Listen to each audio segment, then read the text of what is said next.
everybody, and welcome to another episode here at the Damage Report. Big ol' Friday show. We're gonna close out the week with what we do. Errands, as in taking out the trash, and welcoming the non-trash, Brett Erlich. How's it going, Brett? Oh, I love errands. I'm your little errand guy. Send me off to do mindless tasks. That's what vacation's been about for me, and I love it. You are now off of your vacation?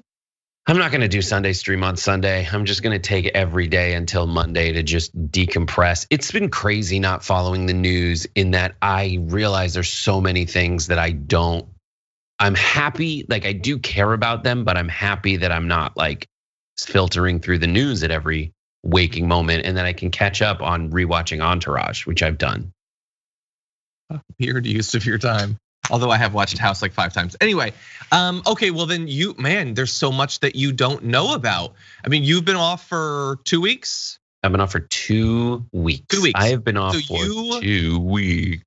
So you still think that like there's gonna be infrastructure and Facebook is a thing, but neither of those things are true.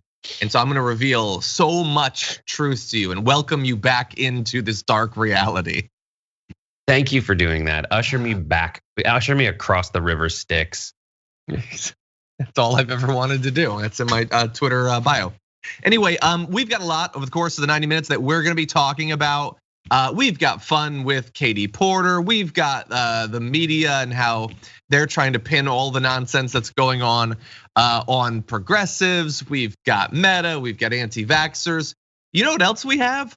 We have a holiday coming up. That's Halloween, and it's going to inform my garbage person. But there's a second holiday that you may not know about, and that is the birthday of Sophie, our producer.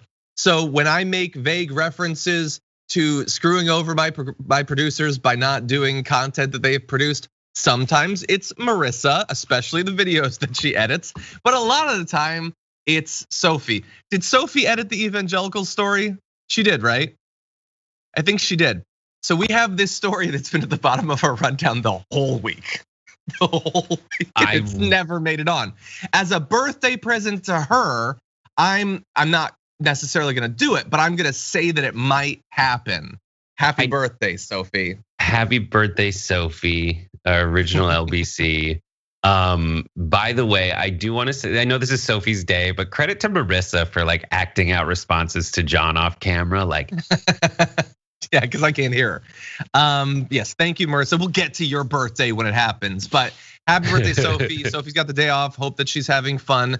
Really hope that she doesn't know that we're wishing her a happy birthday, because that would imply that she's watching the show, and you shouldn't be doing that. But anyway, we'll have her back soon enough. Thank you for everything that you do, Sophie.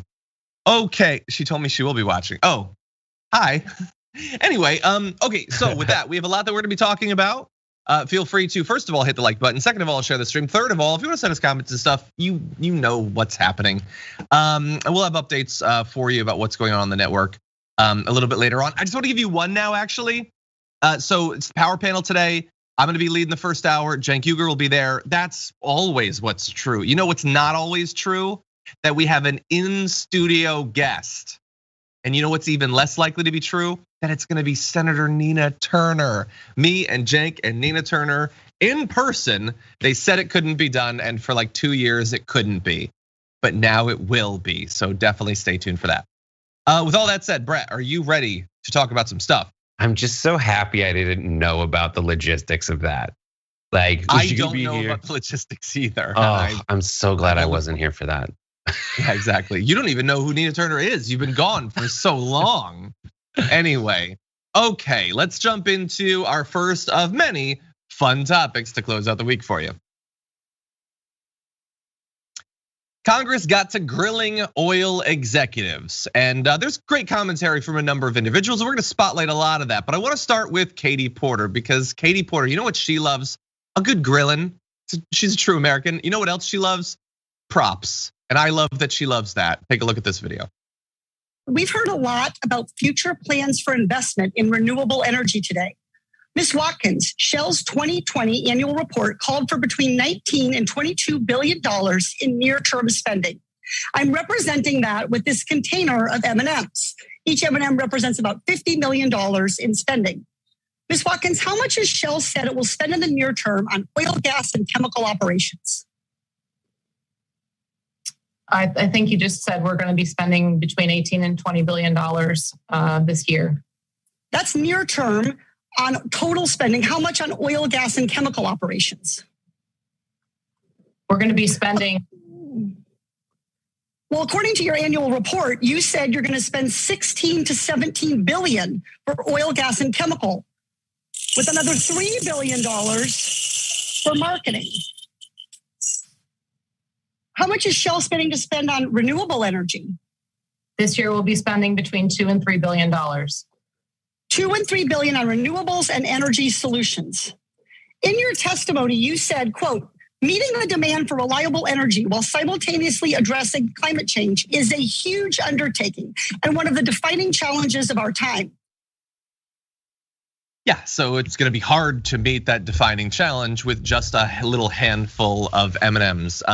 So I like that as a John, what kind of M&Ms were those? Because if those were peanut butter M&Ms, then we're in a whole new ball game, because that is more moment, like gram for gram, it's packed with more flavor. If those are pretzel M&Ms, those are more valuable M&Ms. So who knows? If I was playing like poker with M&Ms instead of poker chips, I feel like if they were pretzel M&Ms, those would be worth like 500. So I don't know. That would also be a good metaphor if you were grilling an oil executive. Also, there's no way pretzel M&Ms are worth more than peanut butter M&Ms. Let's be clear about that.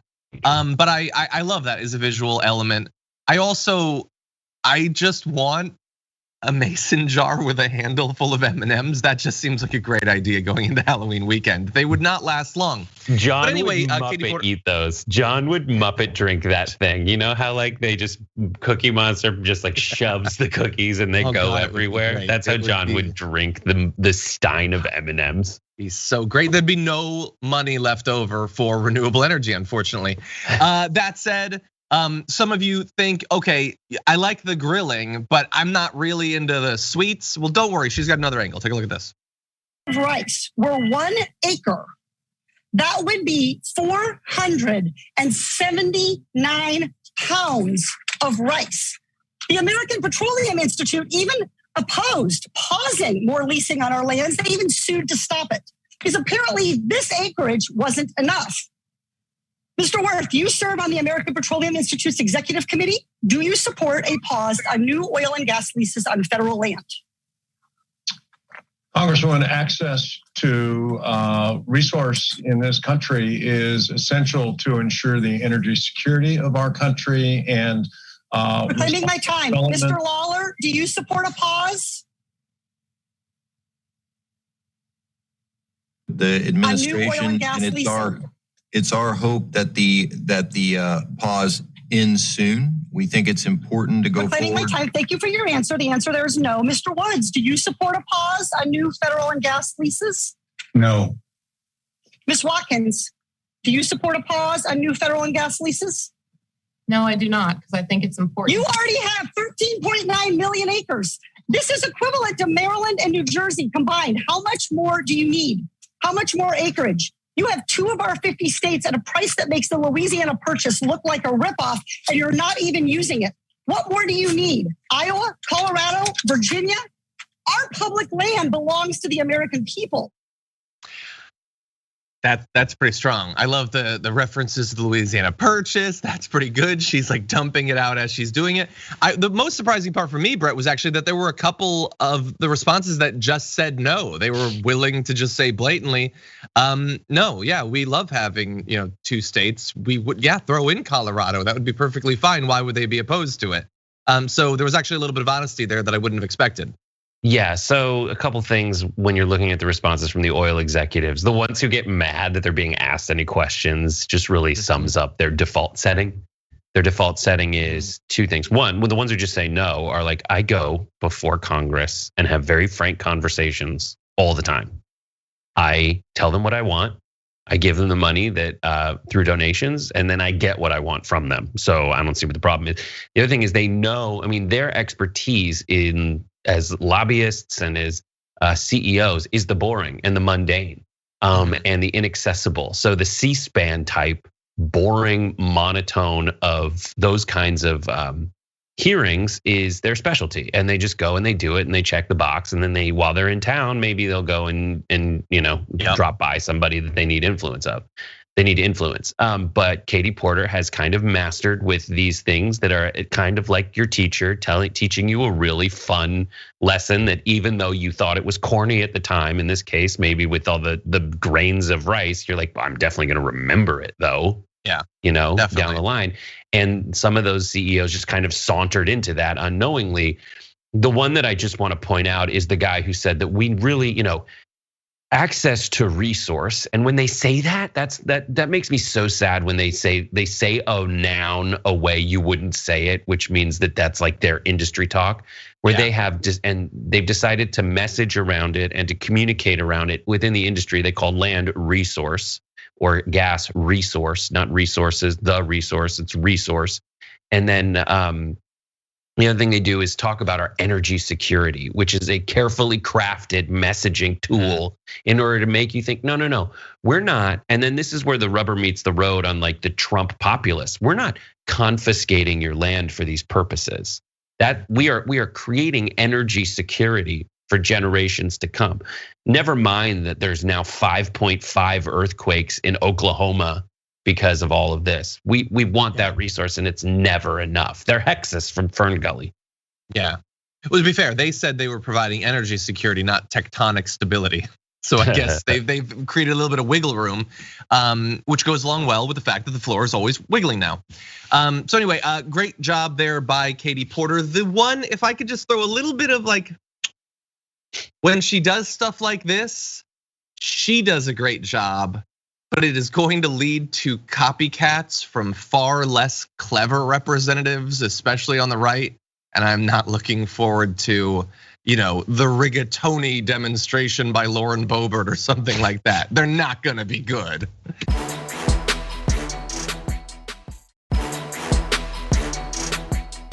Anyway, let's jump into some of these others. Representative Ilhan Omar had her chance to talk to the oil executives, and she was pretty clear about what she wanted, actually. Take a look. Donations, with 80% of those donations going to Republicans. In 2020 alone, the industry made $139 million in donations to candidates and committees, of which 84% went to Republicans and mostly climate deniers. It is yet another reason we need to get the fossil fuel money out of our politics. Fossil fuel companies have polluted our air, land, and water for profit, despite knowing the devastating impact it has on our companies. It seems like you all have achieved that victory of leading the public with this information. And as one of my colleagues said earlier, I hope that you are ashamed of the future that you contributed for your children and for ours. And I ask all of you to resign. They're not gonna do that, unfortunately. But yeah, look, saying stuff like that in theory, pointing out that, for short-term profit, they're absolutely wrecking not just the world, but the world that their descendants will have to inhabit, should have some effect. But at this point, it's much like natural selection. These CEOs have already been through the ringer. They have no human empathy left. They have no shame left. But at the very least, it makes for good moments where the public can be exposed to this and think about the relationship that our government has with fossil fuels, that our society has with fossil fuels, and maybe question it a little bit more. So while she's not gonna get her actual goal, which is them resigning, I like the focus of Ilhan Omar there. Yeah, it's fine. I feel like there's gotta be some more. This is so depressing. You ever like happen across a thought and you're just like, wow, that's sad. That I don't think saying that, it's right, it's true and everything, but I don't think like leaving a bad environment for your children in the future. How sad is it that that's not a very like effective talking point? Yeah. Like it's like, it reminds me of Eddie Izzard when he says like you killed 2 people or whatever, it's like bad. And it's a tragedy, but like you killed 100,000 people. Wow, you must get up very early in the morning. It's just so huge. You can't really wrap your mind around it. That's why I think like specific local stories of contamination and pollution and lack of regulation, and then looking at like something that people can understand on a large scale is the wanting to keep a job until their kids are in college or out of college. And if that's one aspect of it. The other, I want to go back to like Katie Porter and the M&Ms. Just like when you think about the money that they're investing in renewable energy, Joe Manchin, his argument for removing most of the climate ordinances and regulations and initiatives from the Build Back Better plan was that companies do this anyway. He says, well, if you look at these companies over the years, they've changed and they've gone to like more renewable. They got 30% renewable. Yeah, but look at what they're investing and what they're spending. If speech is money, they're not putting their money where their mouth is. Yeah, totally. And while I agree, renewable energy is it's constituting a greater percentage of our electricity, our energy production. It is doing that because thankfully it's becoming more cost effective. But that doesn't mean that we can't help. Free markets are great or whatever. Oil never had to totally go it on their own. We've subsidized them for decades and decades and decades. So don't tell me that it can't, especially when it advances a social and ecological goal, that the government can't help out a little bit along the way, especially if it creates an entire industry here where we can start to be competitive with countries like China in terms of solar panel production and things like that. Okay, let's go to one more. In Representative Alexandria Ocasio-Cortez, in speaking with these dirty energy CEOs, wanted to focus on a very important part of this process. A lot of them are talking about the fact that these companies are involved in lobbying and all that, but now is a crucial moment where we have the reconciliation bill. In theory, it could have done a lot that has to do with energy production and those sorts of things, and a lot was weeded out. And we know that lobbying was a big part of why that happened. So here she is talking about that coordination between industry and some of the so-called moderates. Have you participated in any calls with members of Congress throughout this process of reconciliation and infrastructure? I have. You have. Are political donations ever discussed during your calls with members of Congress? No, they're not. That might even be true, Brett. It might even be true that they don't talk about that. Of course, the fact that they don't specifically mention it seems kind of needless because nobody doesn't understand how this works or what the stakes are, the financial stakes for representatives. But at least he is clear that he has been putting pressure on them. And we're gonna talk later on in the show about it's been so clear some of the personal financial interests of those who have been interfering with Biden's agenda. I'm glad that she's making it clear that relationship exists, the effect that it has. I wish that more of the talk about this was focused on that rather than just on dollar amounts or the sort of Game of Thrones style back and forth about different factions fighting and all of that. Yeah, I mean, that's Congress's money. That's what it is. It's unfortunate that, right, what you want is to give the kind of, when AOC is talking to this guy, she's really invoking that leaked video where the guy brags about having conversations with Joe Manchin. Exactly, and she wants to keep that through line going, and that's something that I think a lot of people can really identify with. It's like even if they're not talking about it, that is a perfect question where everything about it seems creepy, and that's what they tell lawyers to do is you know the question and you can ask a certain question where no matter what the answer is, it's still good for you. And if he says no, he just seems like he's lying. And he is meeting with members of Congress when he's there. And it's just so strange to me. And the thing that really, like the central theme that gets to me and depresses me is that there are, so many things that so many people want, but Congress still keeps finding a way not to give it to them. And the reason is that they'd rather give those taxpayer funded subsidies to the people who give back with campaign donations rather than the people who give back with votes. Because for so many people who are out there voting, they just don't feel like there's an alternative. And there's this false sense of security that a lot of people have where they're like, I'm gonna blame it on Congress as a whole, not my Congress person, because what the hell else am I supposed to do?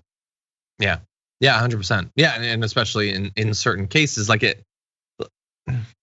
it's been fairly clear on some of the individual components, whether it's, some of it has to do with this, like the $150 billion for incentivizing energy production that doesn't involve coal and that sort of thing. It's very clear who was against that. Negotiations on prescription drug prices and things like that. And that's why we've tried to make sure that people know, where those interests lie. It's not the only people that had an effect, and it's harder to identify the lobbyists, but we need people to understand this process. And unfortunately, the media has kicked up a lot of sand, a lot of dust. It's been hard for some people, I'm sure, to follow it. You see the polls of how much people know about this process, and it is shockingly low considering it's been the biggest domestic news story for like a solid 3 months. But see what happens. Okay, we are gonna take our first break though. When we come back, we will still be talking about some of this, basically infrastructure, but I wanna focus on some of the media narratives around the current state of the negotiations and try to give us an idea of where things might end up going. Once the process is done, what is the takeaway going to be from some of the media? We'll have that and a lot more for you after this.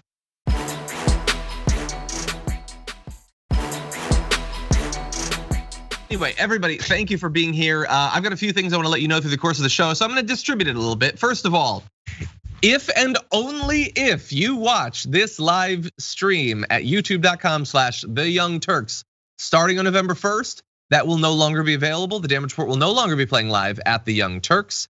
It will be playing live at youtube.com/The Damage Report, and literally everywhere else that it streams will remain the same. So don't worry about that. You just won't be able to watch it at The Young Turks. I know that what you're thinking, it's like a corporate thing. No, I just hate those jerks and I just won't have my show there anymore. So just go to youtube.com/The Damage Report and subscribe. And with that, Brett, let's jump into some stuff. We don't know exactly what's gonna happen with the reconciliation bill. Will it pass? Will they separate them? And then one or maybe none of those will pass. We don't know, but I am already seeing a lot of signs, and I'm sure many of you are already worried about the possibility that regardless of what happens, progressives are gonna be blamed for it not being arbitrarily better. And I've seen that coming up in a lot of different forms. Some of it is explicit, blaming progressives for things. Others is in what is not said. And I have versions of both that I wanna show you. So first of all, found a few little sections from a recent New York Times article about the negotiations that I had a problem with for a number of different reasons. One had to do with the introduction of the billionaire tax.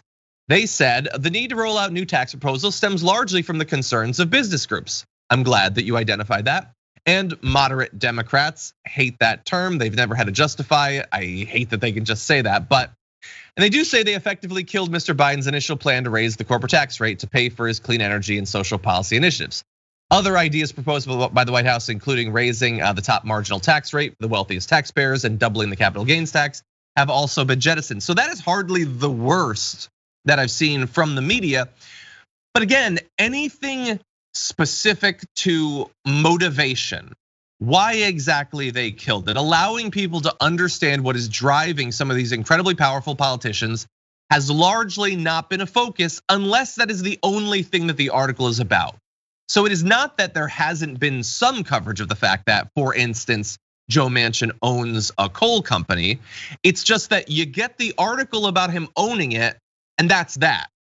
For the most part, anything else having to do with him and environmental policy no longer references that. We'll identify that he has it, but we're not going to besmirch the good senator by implying that it might be influencing his decisions later on. And so I've got other examples I'm gonna give, but Brett, what are you thinking so far? I know that you've been out for 2 weeks, you haven't been following this every day. I've been following it. This always seems to happen. Basically, I think my full take on it is you cannot understate or overstate, I forget the right way to say it, but like you're always gonna be wrong and play it too cool when you think of how lazy people in media are. They are so lazy They know it already. They take new facts and they put it into their old, easy, tried and true framings. And even though a lot of them feel like they like this new progressive instinct in folks in like actual places of power who can wield it, they still at the end of it say things like that frustrate you, like moderate. Yeah.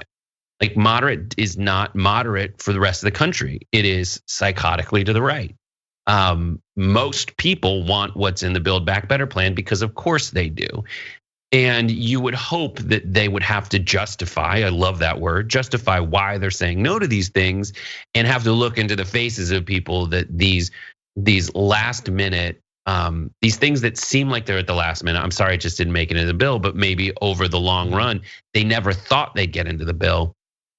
You'd think they'd have to look in the eyes of the people that affects and tell them exactly why it happened, but they don't. It just is one of those things they want you to come away from saying like, well, there was a compromise. And at the end of the day, compromise is good. Everyone's gonna feel kind of crappy. Yeah. But when they say they're compromising, who are they compromising with? It's fine if Joe Manchin owns a coal company in theory. Maybe it's fine for someone from West Virginia to have some kind of business interest that represents West Virginia. But if and only if his behavior as someone running that business actually translates to what's good for West Virginia now and in the future. But it doesn't. It always seems to just translate to what's best for Joe Manchin's bottom line and the bottom lines of his kids. Because the things that end up falling out of these plans are things that benefit literally his family. TYT has a new article up about how Joe Manchin is already making money off of this. Yeah. Already. Yeah. No, you're totally right. And yeah, like in theory, some of this could represent, but like even with, let's say that he as a coal CEO could represent the coal industry, which I think that is incredibly questionable. Even if you assume that literally everyone who works in coal in the country works in West Virginia, which isn't true, it's just tens of thousands of people. West Virginia has 1.8 million people. It is such a tiny swath of their population. But anyway, I want to get to some more issues that I have with the media. So here is them talking about the tax once again. If enacted, the taxes would likely apply to fewer than 1,000 companies and individuals. That is a good thing to know. I'm glad that they did that. But the breakneck speed at which changes are being considered and crafted is rattling business groups and some powerful Democrats who have expressed concern about the consequences of moving so quickly. So it is not that what they're saying is untrue. They have expressed concerns about the consequences of moving so quickly, but that is not their principal concern. It's not that I'm worried that you're gonna tax us too fast. It's that they're worried they will be taxed at all. They were untaxed wildly fast. Yeah, exactly. This is making it a process thing, a procedure thing. It's not, it's an economic thing. It's a class thing. The powerful Democrats aren't like, well, I'm totally cool with like regulating the hell out of these companies. I just want to take a couple weeks. That's not true at all. That is not what is happening. And so people reading this will come away thinking, well, they seem reasonable. I mean, after all, they just want to pump the brakes a little bit. No, they want to kill it because they never want them to be taxed, literally at all. But yeah, so it is always going to be the case that the people running these companies don't want to pay higher taxes. And they will always present their argument as though it threatens the life of their company. And then they'll say our employees. Meanwhile, their success, those CEOs personally did not rise commensurately with that of their employees. And anytime, and this is their move, that's psychotic. The central theme of their narrative for America is this entrepreneurial spirit will triumph no matter what.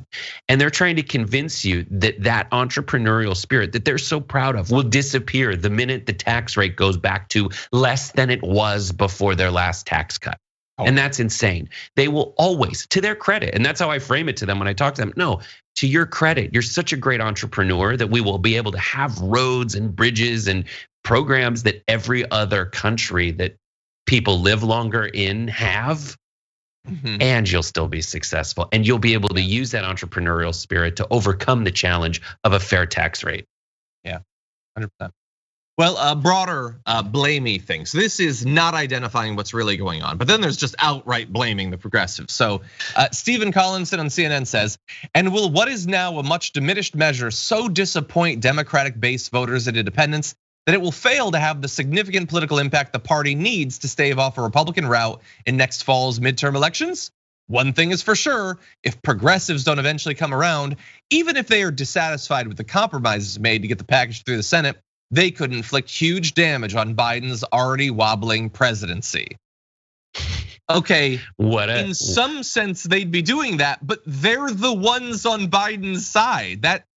That's like saying, okay, I understand that I buried 3 daggers in your back and you're currently face down on the pavement, but if you don't get up and finish that marathon, you've hurt your time.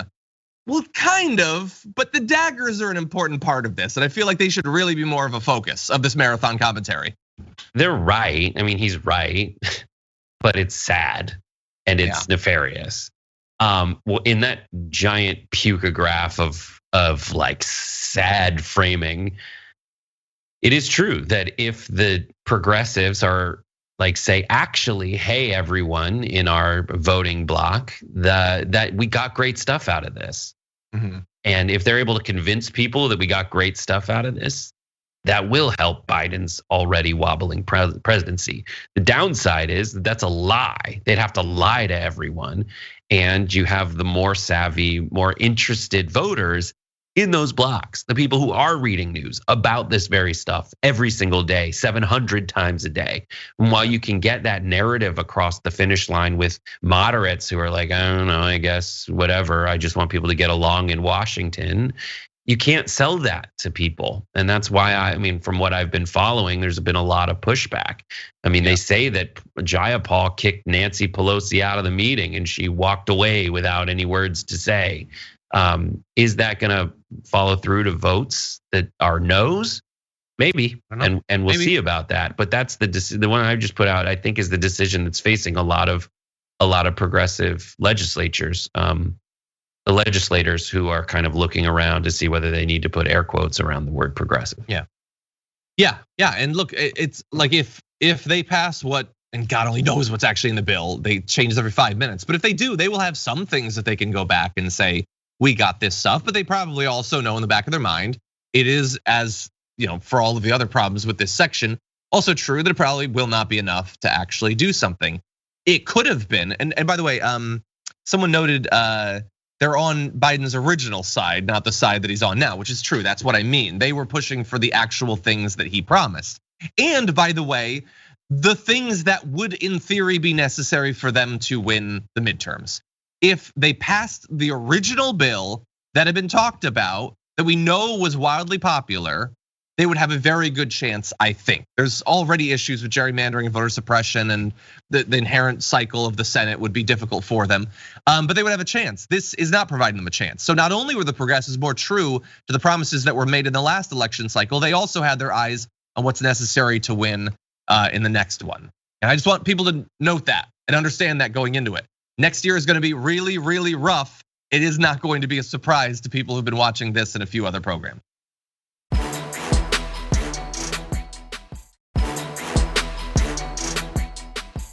Okay, now let's move to something very different. Yesterday, the Wall Street Journal got a lot of uncredit, including from people like me, for being willing to publish a letter from Donald Trump or from other people with his signature on it, claiming that the Pennsylvania 2020 election had been stolen. They did this as an op-ed. Here's a picture from it. President Trump responds on Pennsylvania's 2020 election. I am not gonna go through all of what's in it because it is all nonsensical. I will show you that it's basically a long list of numbers without citations.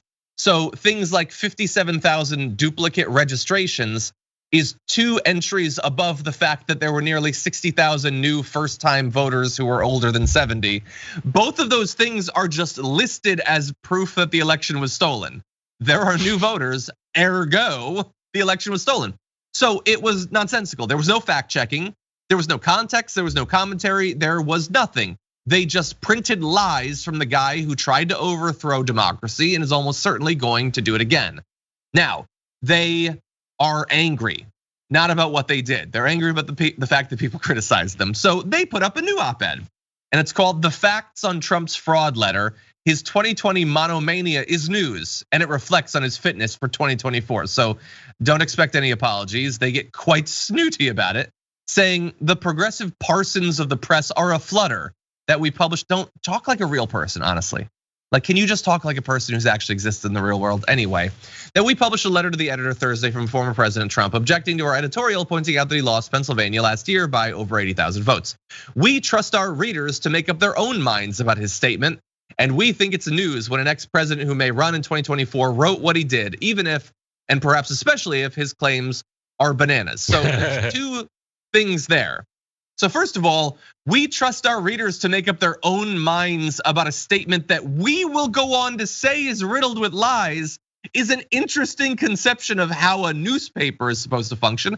I get that it is an op-ed, but I will also assure you that other people who were not the president do not generally get to blatantly lie in their op-eds either. There is an expectation that in newspapers, even something like the Wall Street Journal, that if they print it, it is in some way verifiable. But they're moving away from that ethos. And they're saying it's news that he's lying.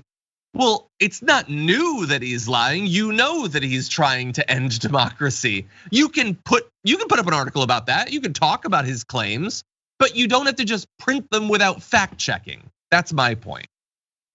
It's a tough decision for the Wall Street Journal. It's also like an old decision.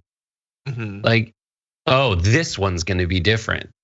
The fact that Donald, what's new about it? Yeah, I agree with it. Like with you, like what's new about him repeating the same old lies over and over again, but this time in the Wall Street Journal. The only difference is now it's in the Wall Street Journal.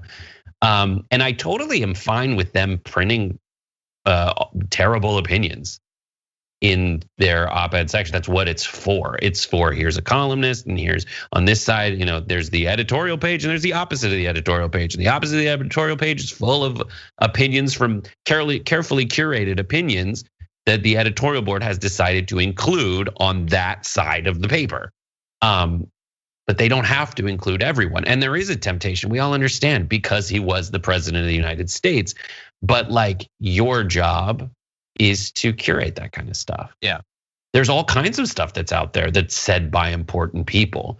Do you need to put it in your newspaper? The answer is no. And if you trust them to make up their minds, that's fine. I honestly don't think this is gonna change anyone's mind. I don't think anyone's opening the Wall Street Journal and being like, oh, now 4 years after I met him as a politician, I'm gonna look at Donald Trump and be like, oh, now he's starting to make sense. It's either like, there he is again telling the truth, and there he is, or there he is again, thanks for the tax cut. I'm glad you're off in the middle of nowhere about to eat farts or whatever you do on a daily basis. Like, I'm fine and happy. Yeah. Haha. You might be right. That is certainly possible. To one of your early points, I would say, and again, they are free to do anything, but I think in general, the idea of op-eds is that, yes, you can publish bad opinions. I would argue here they're not just publishing bad opinions, they're publishing bad facts that they say are not true. They can do it, but typically they won't print an op-ed if there's lies in it. They won't do that. That's what the editorial board typically skims those pieces for, to be like, we're not printing that because that's just false. Your opinion, we know the difference between opinions and facts. Your facts have to be accurate. And this is an exception in this case. Now, there's a difference between people who are taking facts and spinning them and misrepresenting them, but there's still facts in there. But his stats are just nonsense and stupidity. Exactly. And it's like a child. You just kind of let them speak nonsense, and it's like, I guess I love, it's my kid. What am I supposed to do? It's the president. Former president? What am I supposed to do? The answer is, bop him one. Yep. By the way, they go through a couple of the claims that he made, including one claim. The only reference they could find for what he said was a one-time appearance by Lindsey Graham on cable TV. He was apparently citing Lindsey Graham, and they point that out, and they say that the number doesn't appear to be true. Okay, so but was that not an issue before? Apparently not. They point out that Lindsey Graham's camp has said this is not true. Yeah, exactly. But make it more you need to read the second op-ed to even know that. They go on to say, Mr. Trump is making these claims elsewhere, so we hardly did him a special favor by letting him respond to our editorial. Okay, look, I'm not saying that like being in the Wall Street Journal op-ed section's the best thing ever, but I think you're being a bit too humble. I've heard crazy people yelling stuff on the street. Publishing them in the Wall Street Journal seems like kind of a special favor by comparison. We offer the same courtesy to others we criticize, even when they make allegations we think are false. Sure, maybe in some cases, but you do choose some and not others. And you are choosing to put these lies here. And finally they say that we're trying to censor Mr. Trump. Again, I'm not trying to censor anything. This isn't cancel culture.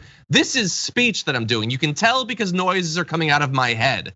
You can publish something and I and others can criticize it in the same way that you wouldn't be freaked out if you had an op-ed by Padma Lakshmi and I was like, hey, that's good.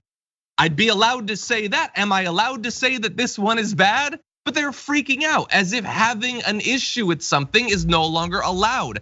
I would argue that that is far more emblematic of what you claim cancel culture is than me expressing an opinion about a choice that you made. I didn't tell my viewers to no longer purchase the Wall Street Journal.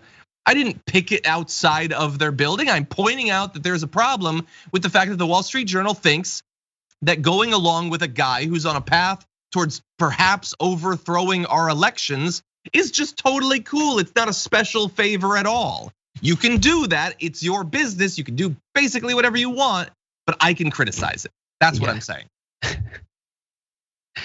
I love the idea of like, it just brings to mind all the stupid and lazy, half-assed, frequently contradicting like moves that conservatives have online. It's like, well, if you don't have it, that's cancel culture. If you do print it and you talk crap about it, it's still cancel culture because you're telling him he can't have that stupid opinion. Everyone else who calls out these stupid opinions, that the point of them is to get them out, period. And when you're complaining about them not getting out, they're getting out. All these terrible arguments that coincidentally, not so coincidentally, intentionally frame the discourse.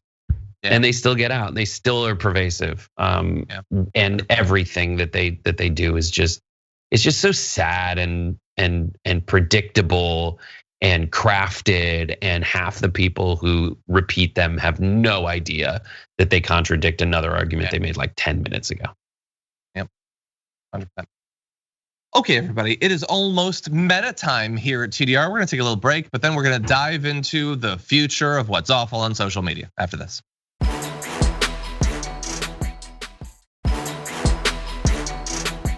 Anyway, okay, everybody, reminder, the power panel in studio, Senator Nina Turner, Cenk Uygur, and myself. That's gonna be a lot of fun. The second hour will be Cenk, JR, and Ida Rodriguez is gonna be there. She's got an upcoming HBO Max comedy special. Her first big HBO Max comedy special, Fighting Words, is gonna be streaming on November 4th. How exciting is that? Everybody at 2IT obviously loves Ida, so you should definitely check that out. Also a reminder that if you'd like to produce content for Rebel HQ, go to 2it.com/careers. A lot of great people doing work there. You could be one of them. And with that, why don't we jump into our last story? Starting today, our company is now Meta. Our mission remains the same. It's still about bringing people together. Don't worry, it's a new name, but we're still gonna let you organize for an insurrection. We got you covered on that. It's just gonna be a meta-rection from now on. Never say that word again. Jesus, John. That makes me I like it. So that's Mark Zuckerberg, who is definitely, that's who I would choose to assist in the rollout of a product. And he's talking about the fact that Facebook's parent company is now Meta. Okay, I wanna get into a little bit of him talking about why it's awesome, what it's gonna look like. Take a look at this. So let's start by exploring what different kinds of metaverse experiences could feel like, starting with the most important experience of all, connecting with people.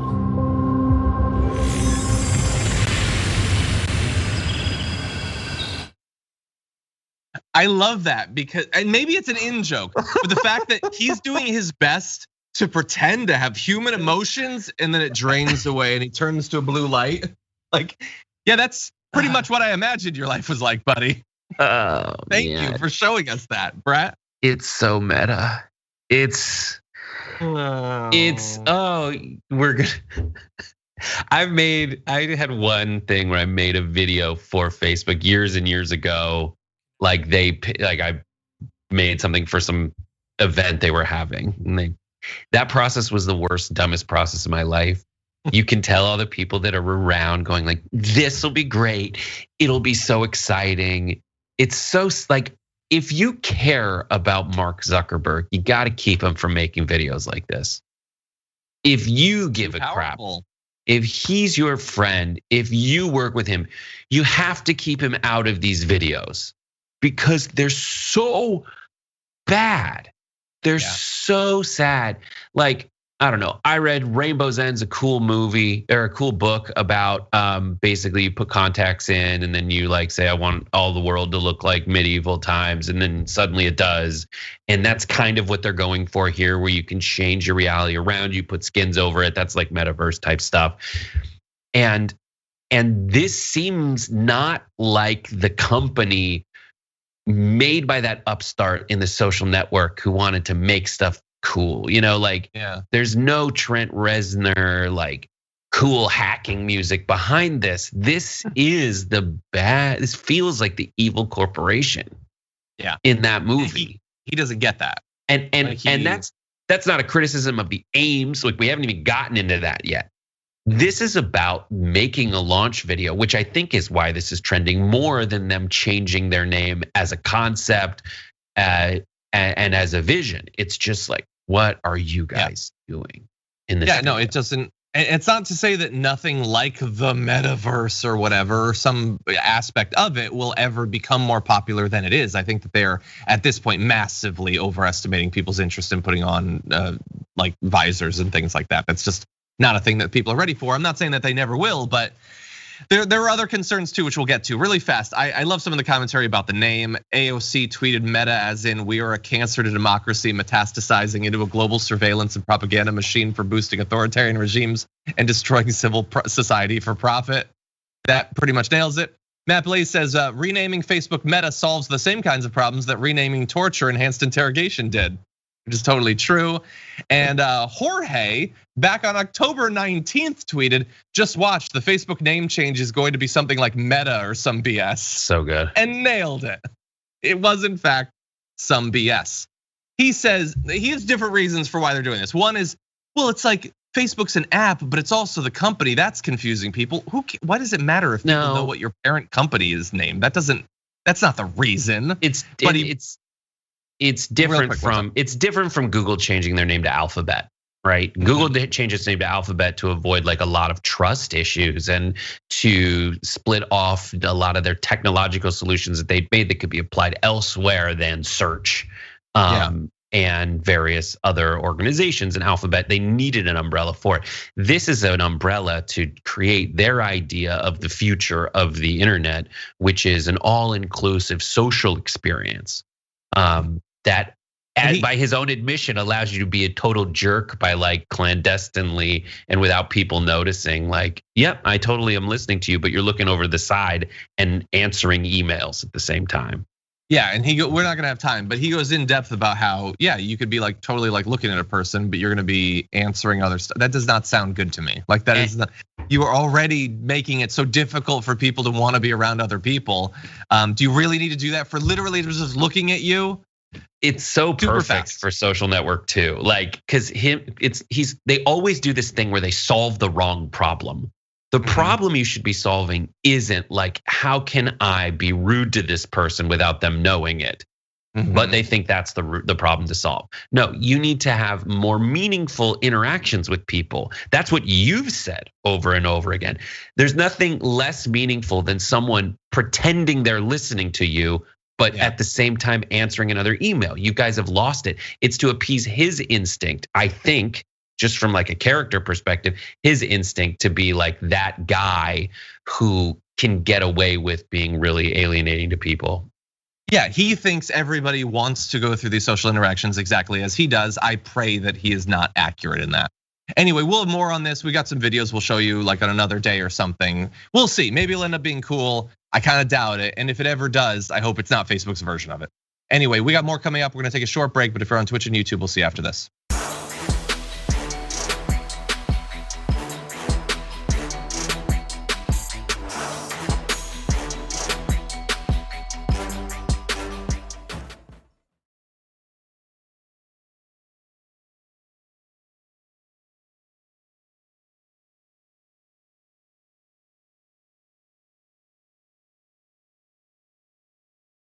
Thanks for listening to the full episode of The Damage Report. Support our work, listen ad-free, access members-only bonus content, and more by subscribing to Apple Podcasts at apple.co/TYT. I'm your host, John Adarola. I'll see you soon.